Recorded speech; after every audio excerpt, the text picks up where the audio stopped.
Programa 36. Nace el México urbano. En este programa se explicará el proceso de urbanización en México.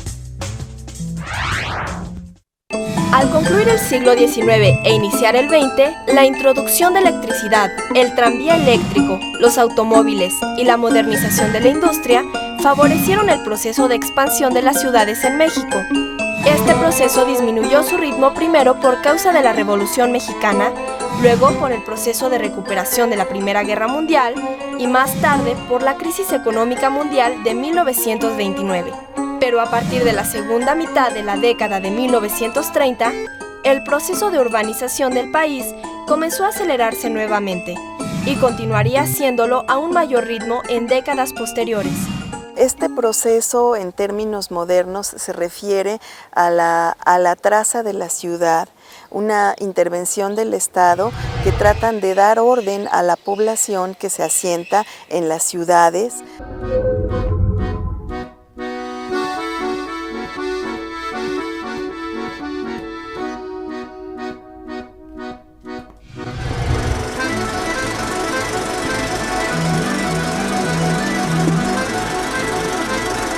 El proceso de urbanización moderno, digamos, se inició durante el Porfiriato, es decir, en la última parte del siglo XIX, cuando el Estado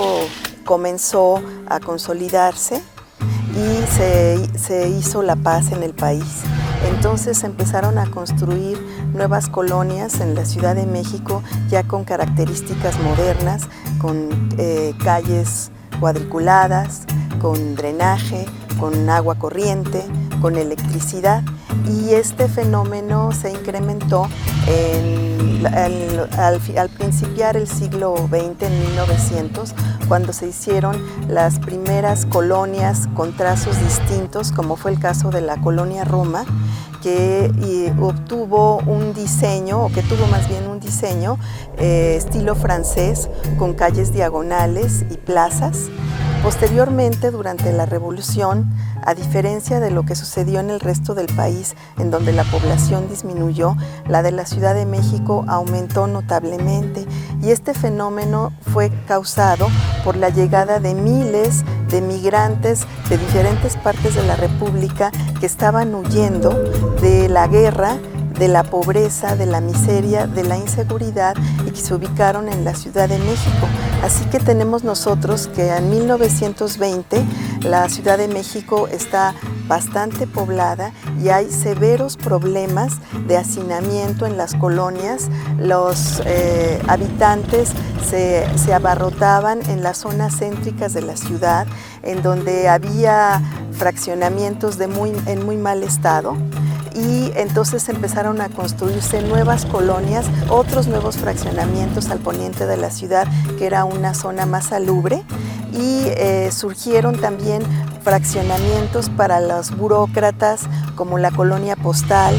A partir de estos años empieza a recibir más y más habitantes la ciudad, pero el quiebre se va a dar después de la Segunda Guerra Mundial, en 1945, cuando hay un segundo momento de industrialización en la ciudad y llegan miles de migrantes del campo a la ciudad. Este proceso, en términos modernos, se refiere a la traza de la ciudad, una intervención del Estado que se manifiesta en la apertura de calles rectilíneas, plazas, que tratan de dar orden a la población que se asienta en las ciudades, al surgimiento de fraccionamientos, de servicios como el agua potable, como el drenaje y la electricidad.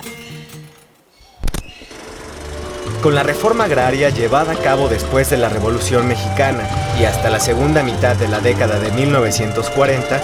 más de 1,5 millones de familias que no poseían tierras las recibieron. Esto fue un avance significativo en materia social. Sin embargo, con el nuevo auge de la industrialización, el apoyo gubernamental al campo fue disminuyendo y miles de personas se vieron obligadas a abandonar sus tierras y buscar mejores oportunidades en las crecientes urbes. Fue en la década de 1940 cuando la migración del campo a las ciudades se aceleró,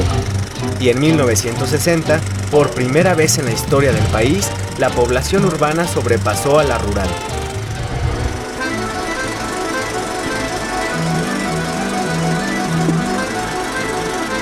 Bueno, el espacio se transformó porque muchas antiguas ladrilleras, por ejemplo, aquí en la zona de Mixcoac, que existían, fueron desapareciendo, viejas zonas de cultivo donde se cultivaba el pulque o se sembraba maíz y trigo, también fueron suplidas por terrenos en donde se construyeron casas para la habitación, se abrieron avenidas largas como por ejemplo la prolongación de Insurgentes, que se amplió desde 1921 y terminó en el 1923, y esta calle que fue hecha para conmemorar el centenario, el primer centenario de la consumación de la independencia, se amplió desde la glorieta de Chilpancingo hasta San Ángel, al Parque de la Bombilla. Entonces, este ensanchamiento urbano propició que muchos fraccionamientos se establecieran a lo largo de esta calle y que se revalorizaran estos terrenos que eran ladrilleras y milpas. También, por ejemplo, tenemos otros lugares en donde se abrieron calles rectilíneas. En el caso de la avenida 20 de noviembre, que fue abierta en la década de los 30, entonces el espacio se va transformando, las calles se van volviendo rectas, se van eliminando los asentamientos irregulares, se establecen, por ejemplo, mercados en las colonias, se establecen escuelas, se hacen algunos parques, se establece el Centro Deportivo Venustiano Carranza, también en la década de 1932, que es para brindar espacios para que la población practicara el deporte, tenía guarderías, tenía cines, en fin, todos los avances más importantes de la época. Y también en la década que sigue, a fines de 1940, se crea el primer multifamiliar vertical, la Unidad Miguel Alemán, precisamente en lo que es hoy el Eje 8. A partir de la década de 1940, con el proceso de urbanización, se dieron cambios en la estructura social y económica, así como en los patrones culturales de la población. Con el crecimiento de ciudades como Monterrey, Guadalajara y la Ciudad de México, se incrementó la necesidad de servicios de educación, comercio, salud y otros, por lo cual la población económicamente activa dedicada a la prestación de servicios aumentó significativamente. El sector obrero, por su parte, fue concentrándose en las regiones industriales del centro y norte del país, contribuyendo al crecimiento de la mancha urbana. Hacia la década de 1960 surgieron manifestaciones sociales y culturales propias de las grandes ciudades. La vida de la población urbana se transformó a raíz de la incorporación de la tecnología, lo cual generó cambios sociales y culturales, como la integración de la mujer en la vida académica y laboral.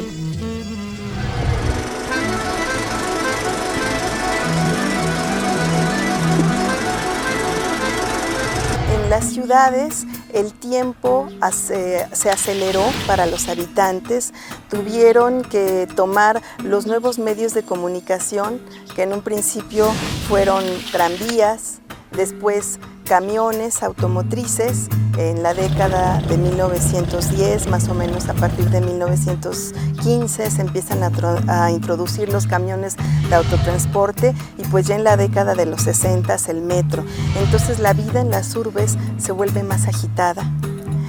Con el transcurso de los años en la Ciudad de México llega la contaminación, y entonces los habitantes padecen por las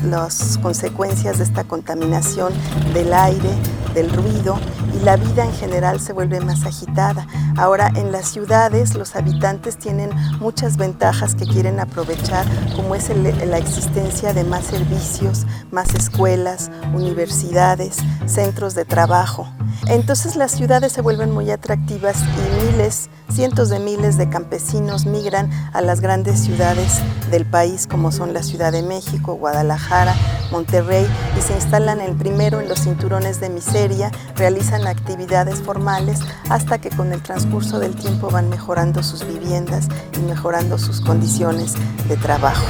En las ciudades la gente suele ir a pasear a las plazas, primero al centro, lo que hoy es el centro histórico de la ciudad, pero a medida en que va creciendo la ciudad, otros lugares van ocupando esos espacios, como por ejemplo la Plaza de Coyoacán,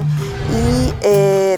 también pasean por otras zonas de la ciudad, como son los parques zoológicos, Chapultepec o la zona de Aragón, en donde se divierten por muy poco dinero y pueden conocer animales que viven en otros lugares, practicar deportes, tomar una lancha y entretenerse. Y este tipo de actividades no existía cuando la gente vivía aislada en las comunidades rurales. Son actividades netamente urbanas.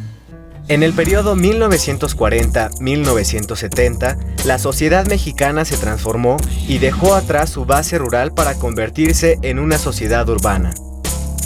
Los patrones, formas de vida y las demandas de la población de las ciudades se transformaron, al igual que el espacio y las problemáticas a las que se tenía que enfrentar,